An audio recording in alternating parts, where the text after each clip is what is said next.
Hey there, my Chemo Kitchen friends. It's Bob Prince, and this is the Chemo Kitchen Podcast. It's a place where we talk about the very real issues in and around the cancer community.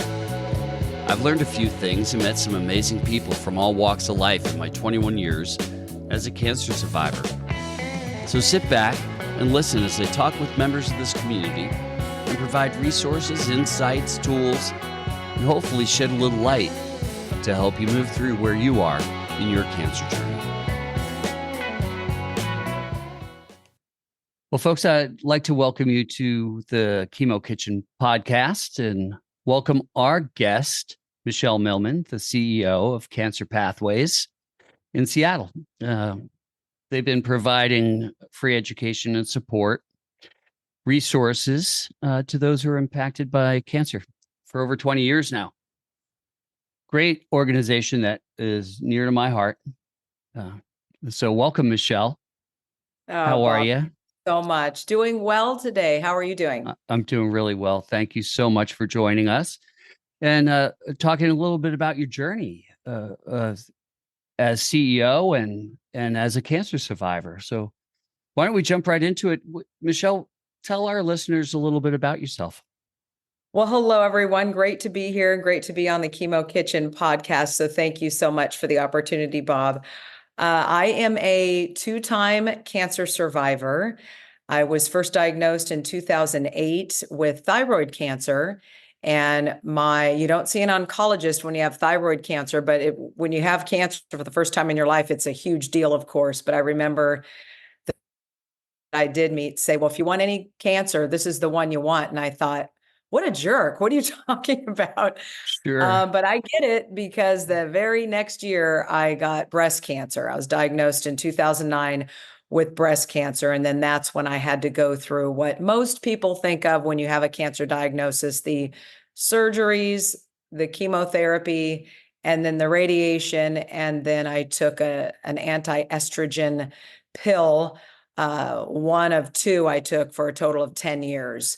So it was a long journey, but I no longer see my oncologist. And as you know, Bob, you are a survivor every day of your life, and it's a big deal to not have to see an oncologist anymore. So that's my cancer story. Mm-hmm. My career story, my entire adult life, I was a journalist and worked in the Seattle area here and the Northwest all of my career as a reporter and television news anchor. And most recently, woke up in the middle of the night to do the morning news in Seattle and the noon midday show as well. And recently transitioned out of that career to Cancer Pathways, Right. as you mentioned. Yeah. How exciting. Yeah. It is. Yeah. Now, I know that you have been connected with Cancer Pathways. Why don't you tell us a little bit of how you found them? Oh, Bob, it's something else. After that second cancer diagnosis of the breast cancer, a coworker at the television station said, you need to go to Gilda's Club up on Capitol Hill. And for those listening who don't know Seattle, there's a large area, very popular, called Capitol Hill. And I said, Gilda's Club, what is that? And she said, well, it was named after Gilda Radner from Saturday Night Live, the comedian, who died of ovarian cancer. And before she died, after her diagnosis, Bob, as you know, and your listeners may not, she wanted a place for people and families, children, friends, coworkers to go if they had been affected by a cancer diagnosis, because it does, as we both know, affect more than just the person. It's the caregiver, the spouse, the parents, the siblings, the children, the coworkers, all of those people are involved. And Gilda Radner wanted a place to go that wasn't a hospital setting, but a home setting for people to gather with that community, share a meal. We're talking to Chemo Kitchen here, so you get that and love that part of it, to share that meal and just be with people, not in a counseling kind of what we think of as support group setting, but just a home, and to come together and laugh and and share what you're going through with the cancer, of course, and meet people like-minded who may be going through the Hmm. same thing as you. So that's how that was born. And Anna Gottlieb, our founder of Gilda's Club, now Cancer Pathways here in Seattle, went and visited that first Gilda's Club in New York Hmm. years ago, 26 some years ago. And she tells the story on the plane ride home. She thought, well, how hard can this be? And Sure. she undertook it and started Gilda's Club in Seattle. So that friend at work took me there to the clubhouse. We have it Hmm. 7,200 square feet, and we're still in the same location on Seattle's Capitol Hill, and took me there. And Bob, from the moment I walked into that clubhouse, you could feel the love, the warmth. I hadn't even known Gilda Radner's story yet, but Hmm. it's exactly what she wanted. When I found out later, I'm like, that's what that is. And I felt that love and support and became involved with them because of my news background. I'm involved with nonprofits and emceeing events and galas and things like that. I want to give back, especially in the cancer community, but many other communities as well. Sure. And I started emceeing their fashion show, which is the biggest fundraiser we have every fall. But before I started emceeing, Anna Gottlieb, our founder, talked me into being, Bob, which what you did as well, a Yes. model in that Right. Surviving the Style fashion show. So that's just, as you know, just a fantastic experience. Modeled in that show twice, and then I've emceed the gala for about 13 years. So that's how I first became involved with them. Yeah. Yeah. What a great organization too. When I was first diagnosed in 2002, someone told me, "Hey, you should go up to Gilda's house." And I Gilda's place. I just remember the red door, right, of the Still building, there. and it's still there, right? Still there. And I came in and took advantage of Mm, some one-on-one counseling at the time to help me get through the original, yeah. the shock Right. that eh, everybody has that shock when they're first diagnosed. Um, as you say, even with thyroid cancer and then with breast cancer, when Right. someone hears the word cancer, that's um, it it it really can set the panic Absolutely. going. Absolutely. So And to meet other people going through what you're going through, or to have, like you said, that one-on-one support session you were able to get, and everything, Bob, you mentioned it off the top, but just to reiterate, everything we offer people who come to us is at no cost. So that's so important, to try to hit every community we can, because not everybody has health insurance. sure, Um, right, Everybody has, they're barely paying the rent or the mortgage, and then you get a diagnosis like that. I mean, that's the last thing you need, is the stress of then you don't know how to handle it, or you haven't met anyone going through what you're going through. And that's what we try to do, is bring those people together. sure. I have found it in my experience, having a access to an organization like Cancer Pathways. Um, it's so important because the mental health aspect of the Mm. cancer treatment industry, it hardly exists and is not well staffed, as far as being able to access something quickly. When you have a diagnosis, you don't want to wait 5 months to be able to see someone through your medical team for your mental Right. health. Right, absolutely. Right. Bob, to just tell you a quick story, and your listeners, just the other day, I had been to Evergreen Hospital to visit with their cancer care services team. It's in Kirkland, Washington. It's where I Mhm. got my treatment. So my team I was very, very fortunate. They were wonderful. I loved everyone on my team. And so when I became CEO of Cancer Pathways, I reached out to get a meeting. And I happened to put something up on my Instagram story about meeting with my radiation oncologist from all those years ago. Mhm. In this meeting just a few months ago, I put it up on my Instagram story, and a former coworker saw that and said, "Oh my goodness, I know Eric Taylor.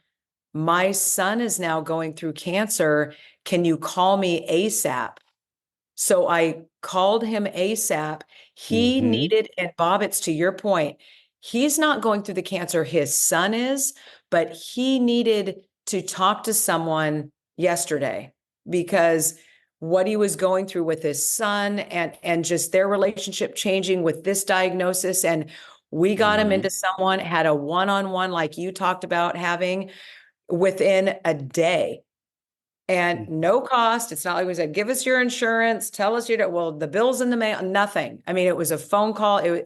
And just to be able to do that is so fulfilling because you're right. It's hard. People don't even know where to start to access that kind of Yes. help or even know what they need maybe or what Mm-hmm. they want.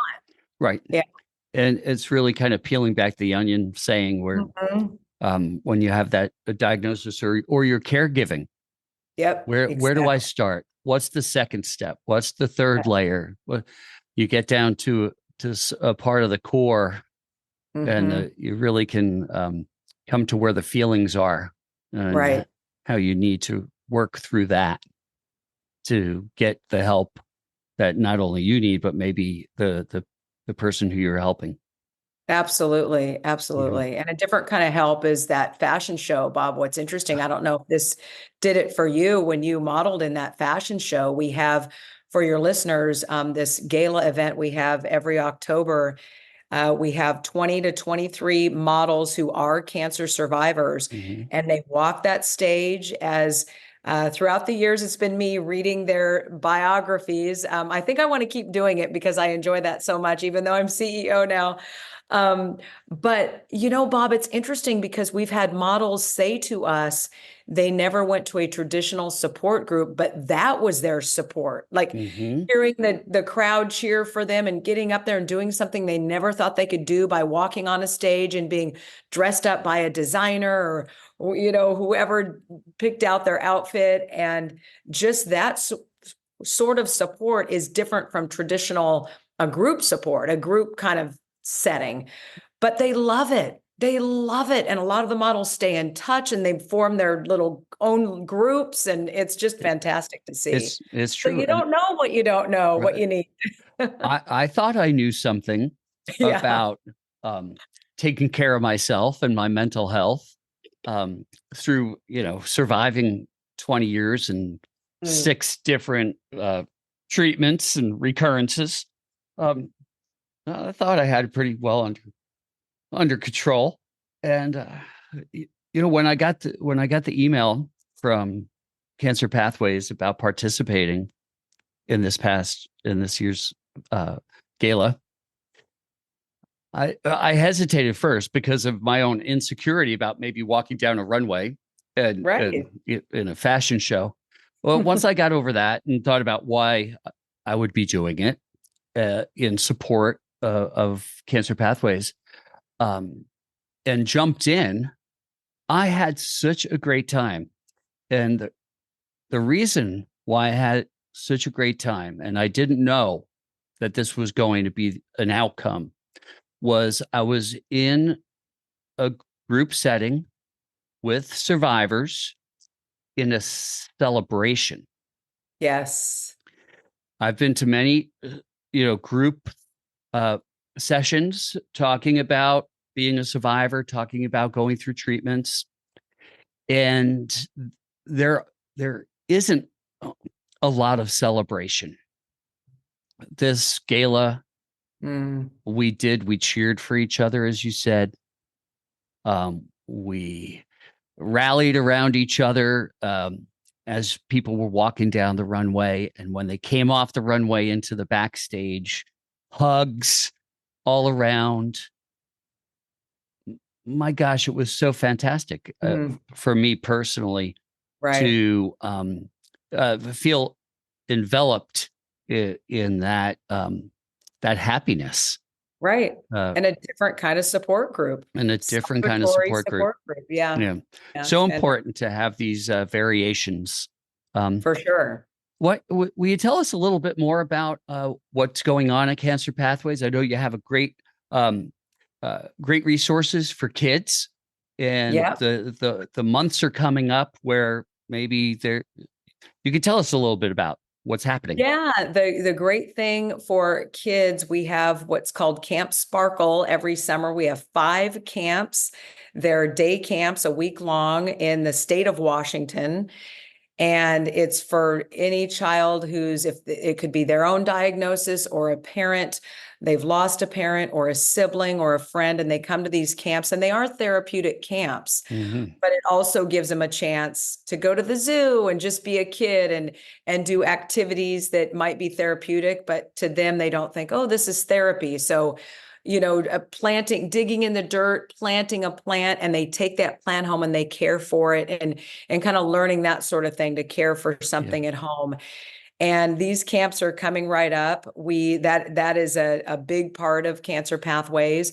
We also are very, very proud of a curriculum, a school education curriculum we created that is, it can be anywhere in the nation. It can be an online education program that usually it's health teachers that reach out and want this. We've done it. We've done the work for the teachers. We know our teachers are so overworked. We have done the work. We also in Washington State can do them in person, and then a little in Georgia and South Carolina we can do in person.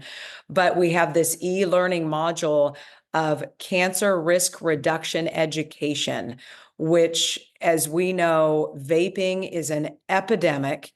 And we teach kids about vaping. Yes, there is tobacco in it. Yes, it is very addictive. And yes, what you are inhaling that goes right to your brain, those metals from those vaping devices, just that Mm-hmm. education that we empower these students with. We don't go in and preach to them.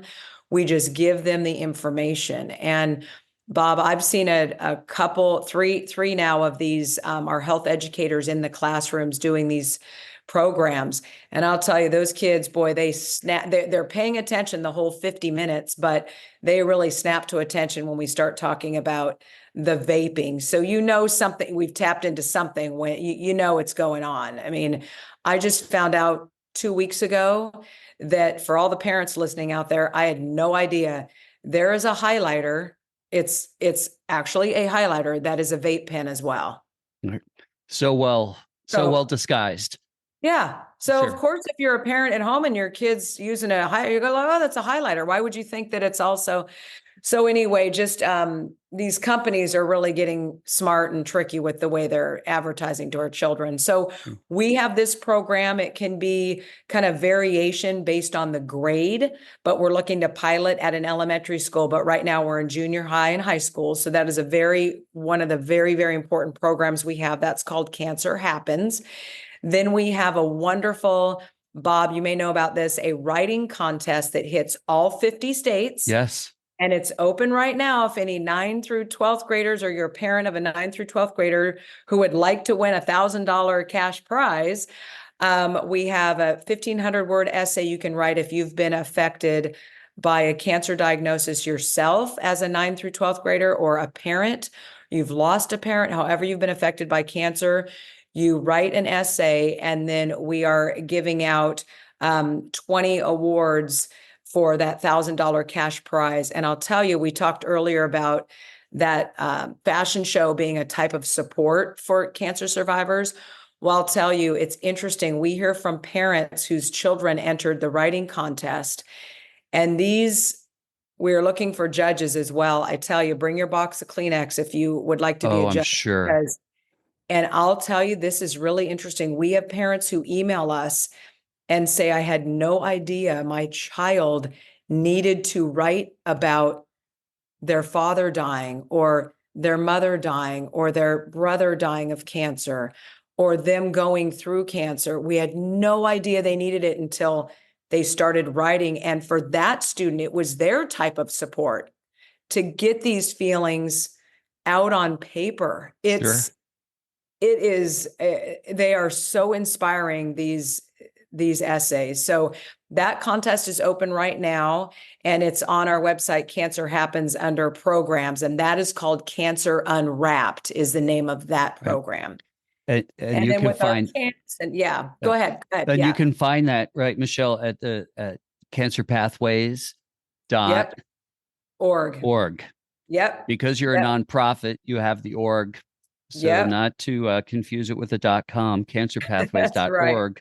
That's right. And you'll be able to find links to Yep. all of these programs. Yep. If you'd like to be a judge of something, if you're an English teacher, it don't even have to be an English teacher, but teacher, listening to this, maybe you're like, that cancer education program or health teacher, that might be kind of neat to look at that e-learning module that you have for state of Michigan or the state of Ohio or Florida, wherever you're listening from. Yeah. And then that Cancer Unwrapped contest, if a student who's been affected by cancer, they can enter that contest.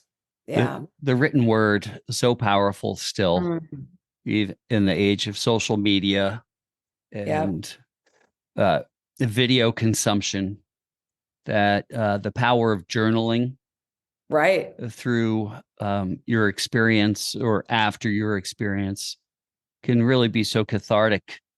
Oh, for sure. I know I found that for myself. It can be. And for these students, absolutely. And then we also do a lot of community education. We have a podcast. We're on a podcast. Yeah, you have a podcast that our Lauren Binu started 2 years ago. She just had her 2-year mark on that, and that's called Encompassing Cancer. And so that's part of kind of a broader program we have on educating the community. So now that COVID, knock on wood, is hopefully kind of somewhat behind us in terms of going back to fully working from home, that sort of thing. We want to start up lectures again at our clubhouse on Capitol Hill and of course have those online too, so people can access those. So that's very important to have a lecture on lung cancer and bring in doctors and a panel of doctors who can ask any question outside of the hospital setting. Right. So that's something we do too, is educate the community. Yeah. Yeah. Great things that you're doing. I'm so glad that you're now leading the organization. Yeah. Full charge. It's been a whirlwind. I started mid-November. Yeah. Hey, let's do a little pivot. And I know you shared a little bit in the beginning just about your diagnosis of thyroid cancer, and that was maybe 2008, and then breast cancer right after that in 2009. That's like a double whammy. Yeah. I like to, when I'm speaking with someone else who's a survivor, we do have the special bond. Unfortunately and fortunately. Right. If you would, I mean, there's so many feelings that come up when you get a diagnosis that, and we talked a little bit just about, I spoke a little bit about, the panic of when you hear the word cancer. Would you feel comfortable just elaborating a little bit on how you felt going through that? Yeah, it was in 2008, I had been having some voice problems, and because I was a news broadcaster, I had to take care of it quickly. So I'd had some things going on, and they had to do, down the throat look in, and I had some nodules on my vocal cords, which I would tend to get from overuse of my voice. And so they call it singer's voice. And I'm not a singer, but anyway, so I was in that appointment, and the doctor said to me, as she was leaving the office, she kind of felt here my lymph nodes, and she said, "Have you ever had a biopsy on it?" Which has nothing to do with the nodules on my vocal cords. She just happened to see something, and I said, "No." She goes, "I think you need a biopsy." So fast forward, biopsy, and had the whole thyroid taken out, and that was a punch in the gut for sure. I was so worried about telling work. I didn't tell my boss. I didn't tell anyone at work. I started wearing scarves all the time. And one friend at work said, "Why are you wearing scarves all the time?" I thought, "Oh, no, it's a fashion, right?" I mean, every day wearing a different scarf wrapped around my neck and trying to hide it. And I look back now, Bob, and I'm so embarrassed by that. But I just didn't know would a boss want someone on TV with this big scar across their, and it's not that bad. I mean, I know people are listening, you Mm-hmm. can't see me, but I'm showing you it's not that bad, but at the time it just seemed like, oh my gosh, I'm on TV. Who wants to see this? What viewer wants to see this? So I covered up, I learned how to put makeup on it. And so it was just kind of walking through the motions of that thyroid cancer. And then it was the next year when I was diagnosed with the breast cancer that I thought, Mm-hmm. well, can't hide this one. And my first thought was for my boys. They were 8 and 10 at the time. Mm-hmm. And as you know, you don't want to think the worst, but you do. Mm-hmm. The big what if. Right. And it it was so difficult because of those two young boys. And Oh, I couldn't imagine leaving them. And I threw everything I could at that cancer. And I know people do, and they still don't make it. So right. you just feel like, am I rolling the dice here? Am I going to make it if I do Mm-hmm. everything they're telling me to do? And I'll tell you, I don't know about you, but in those first months, I just felt it was so out of body. Like, Yes, I understand. eh, and I had such a great cancer care team, and they just navigated me through everything. Here's your next appointment. Here's who you're meeting next. They did it for me, or I would have been, I don't know. It was just out of body is the only way I can put it. And just went walking, taking the motions, just going through every appointment, every step, having someone with me at every appointment to write down what they were hearing because it wasn't what I heard. So that is advice I give people. Take someone to your first meetings because I was hearing something my husband did not hear. And Sure. he's like, that's not what the doctor said. How did you hear that? And I'm like, because I guess I'm Mhm. going negative in my mind, I mean, Sure. yeah, it's Right. so much. Yeah. It is, and it is so surreal. So can be, have that outer body experience where you're looking down into the Yes. appointment and your ears are almost echoing what the Hmm. doctors are saying. I know any listeners who are survivors or going through chemo currently will fully understand that. Yes. And then it is so important to have someone to come with you because things Hmm. happen so fast when you're diagnosed. There's no like, let's wait and see. No, no. It's okay. We have to fight this. What is the treatment plan going to be? And we are going to be starting soon, next Right. week, the week after. Right. So, Right. right. Yeah, it's just it's something else. And I remember my first meeting with on my oncology team happened to be with my radiation oncologist, even though he wasn't the first in my treatment. He was the last thing I did, the Mm-hmm. radiation. But I met with him first, and I still have those notes somewhere of how he drew out what sort of cancer I had and my percentage Mm-hmm. of living 5 years if I do this. And then the percentage went up a couple percentage points if I did this treatment. And I remember just being so overwhelmed, like, well, I want that one that says 93% I'll be here in 5 years if I do that. Let's do that one, Let's but it's just a lot to be thrown at you sure, and all good. I wanted all the information. sure. I know some people maybe don't, but I wanted all of the information. Right. And right as you've learned over your years of survivorship and meeting other people through even through cancer pathways, everybody approaches it as unique as we all are, is as Yes. unique as the approaches are. And Bob, it's so unfortunate that, like you said earlier, like, unfortunately, we're in this community together, but also fortunately, we are in this community together. And along those lines, just within the last 2 weeks, I've talked to two newly diagnosed friends with cancer. mm-hmm. And it's interesting you just said that we are all so unique. And one of them in particular, she wants all the information. It's how I was, even though she probably, I hope, doesn't have to go through everything I went through in my treatment Mm-hmm. because hers was caught earlier. But she wants to know everything I did. And I'm like, are you sure you want to know? I want to know it all. Just tell me all of it. Mm-hmm. And I like found myself at one point almost telling her, but don't do that because this. And then I stopped myself and I thought, you might want to do that. We're all different. We all go about how we're dealing with it, who we tell. Like Mm-hmm. I told everyone, and she wants a real small group of people. She's going to, Mm-hmm. we all have our own way of dealing with it. And it's okay. Yeah. Whatever you want to do is the answer. It's so true. Yeah. And finding a pathway to achieving that Mm-hmm. can be really difficult too, Yeah. to be able to do it just the way you want. And it takes some time.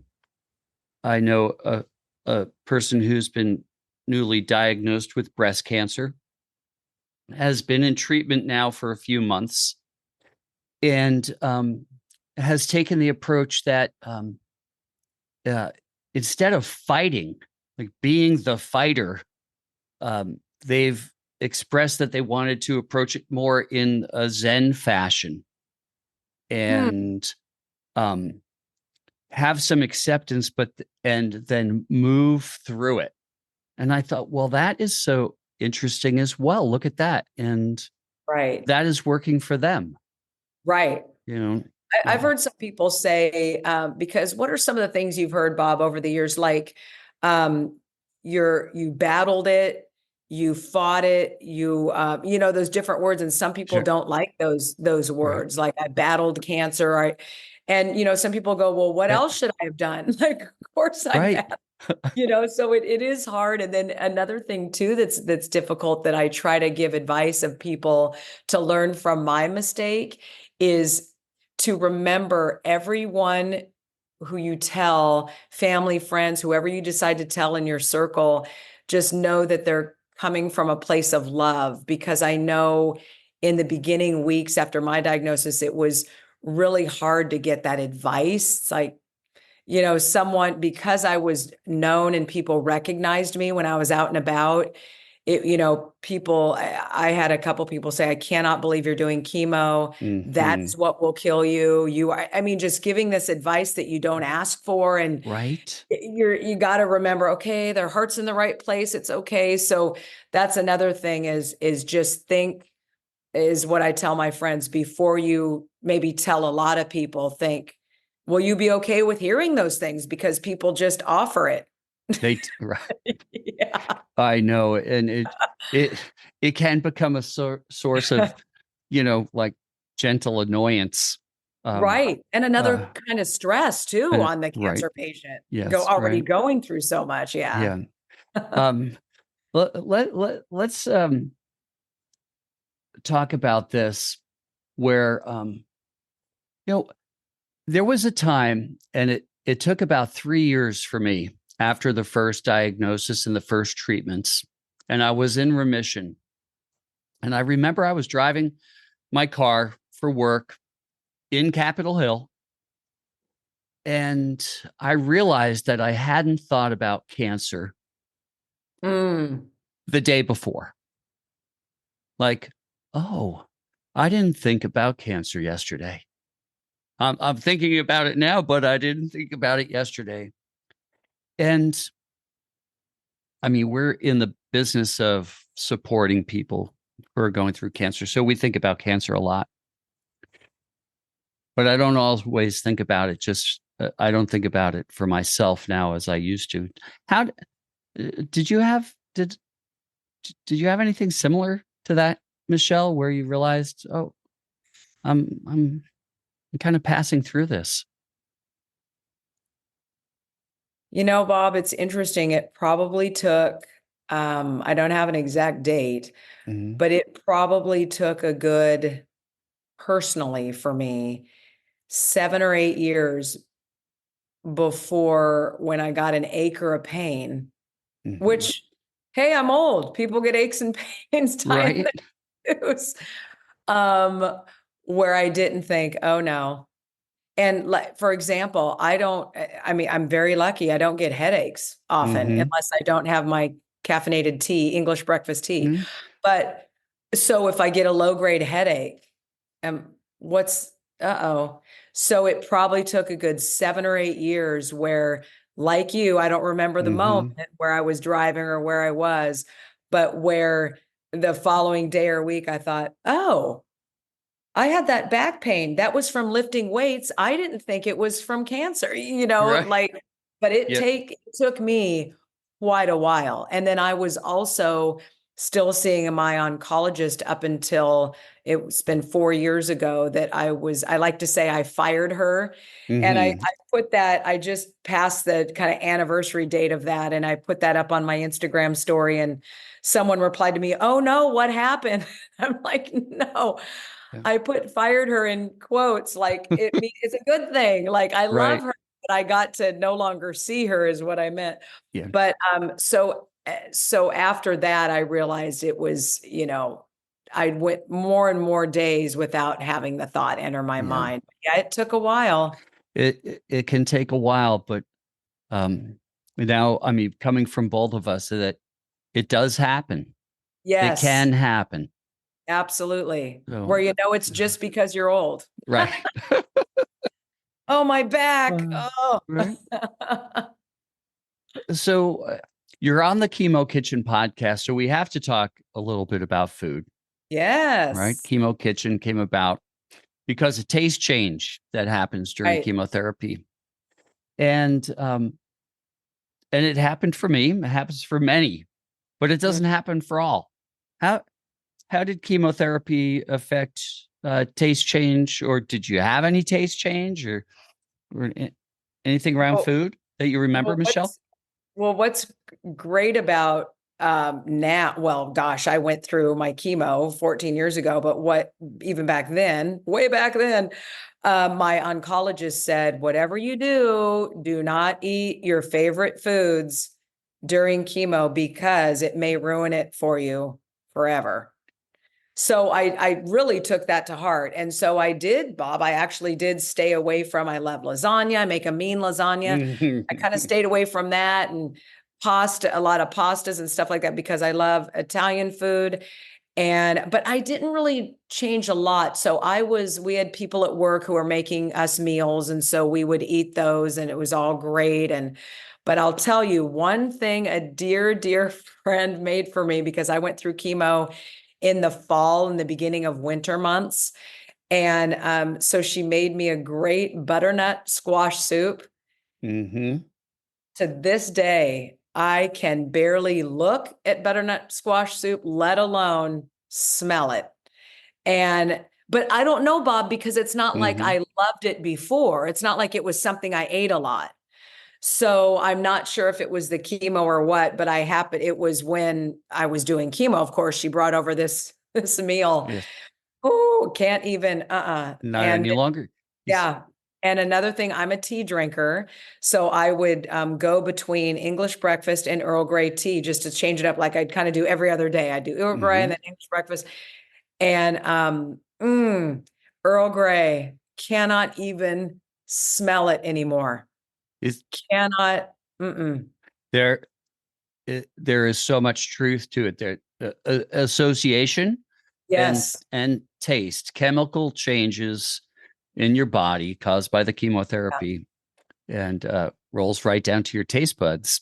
I know, it's just something else. And I love your founder's mom is the one who said her taste changed during chemo. And her quote was, "This sucks." Because This it's sucks. like, it does. Like I Mm-hmm. loved Earl Grey tea, and like, oh man. Mm-mm. I Mm-hmm. mean, right now telling you about it, it's like, yeah. Yep. Isn't that something? And It is.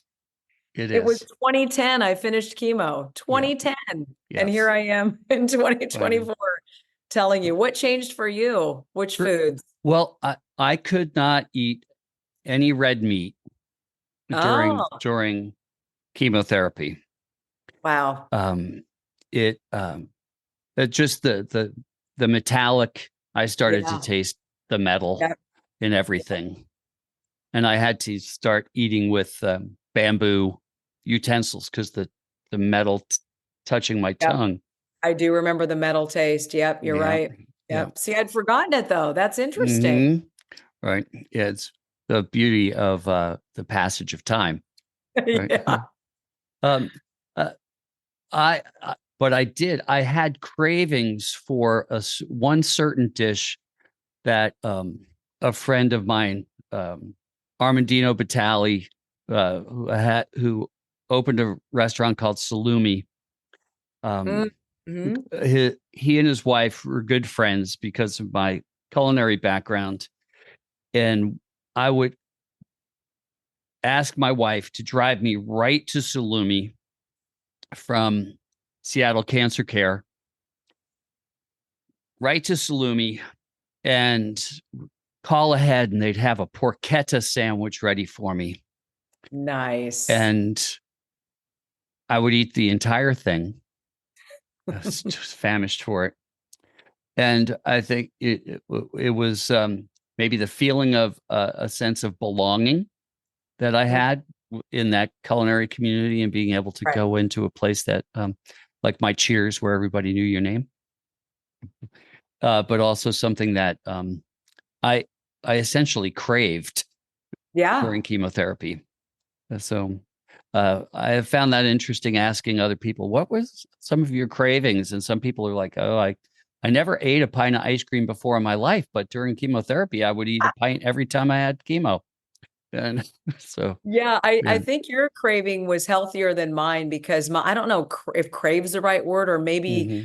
I just gave myself permission to eat all the brownies that came to my doorstep from my friends who were how many brownies did you have people bake you, right? Sure, sure. It's like- Yep. so I just gave myself permission to enjoy that. And I love ice cream anyway. So I think it was more, instead of a craving, it was more like, I can do this. I'm having chemo. I can eat whatever I want, Yep. you know. There is No, that too. sugar is not exactly healthy for us. As we know, we need Yeah. anti-inflammatory things. Yeah. Yeah. Ate a lot of fruit. I remember that. I remember metal taste in apples. I do Hmm. remember that, but I eat apples now. So I Yeah. don't, yeah, that didn't mess up like the Earl Grey and the Sure. butternut squash Sure. soup. Well, as we get to wrap up here, and I wanted to ask you if there was a phrase that you would want to leave our listeners with, something that might be encouraging if they're going through their battle uh, now. Well, I don't know if it's so much encouraging or just something I learned along the way in my two journeys with cancer, the thyroid and the breast cancer, and then subsequently after that, is what really worked for me is trust your gut Hmm. and go with your gut. You may have little what I call blink moments from that book, Blink, that you don't realize subconsciously you see or hear or notice, and just be able to trust that gut on what you're hearing, how you feel, what you need.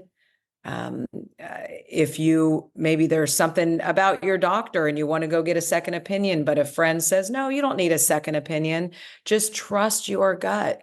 Or Hmm. maybe I had a friend early on, her heart was in the right place, but she was just beside herself that I didn't get second and third opinions. And I trusted my gut, and then found out that even though I wasn't in Seattle at if you're a listener in Seattle, you'll know that Fred Hutch, or as Bob mentioned, SCCA, Seattle Cancer Care Alliance, these are the biggies in Seattle. But I lived in a suburb of Seattle, Hmm. and it was beyond for my friend that I would not be going into Seattle for treatment. And I then found out that they all talk to each other. They have these medical boards and they know all the same, research, and they're giving us the latest of what they can. And I learned that, and I thought, well, I'm glad I trusted my gut and I trusted my team because I love my team. I was very fortunate. Yes. So I would just leave your listeners with that. That is really, at least personally for me, is what helped. Oh, and I to this day I still just trust your gut, or that little voice telling you something. All right. Well, Michelle, I so enjoyed our conversation, I and did as well. yes, Thank you for thank you having. for sharing. Of Um, course. you know, your personal details of how you went through and how you survived. Yeah. And there We are is this, survivors. You as yeah, well, Bob. there. You are a survivor. Boy, you have been through it.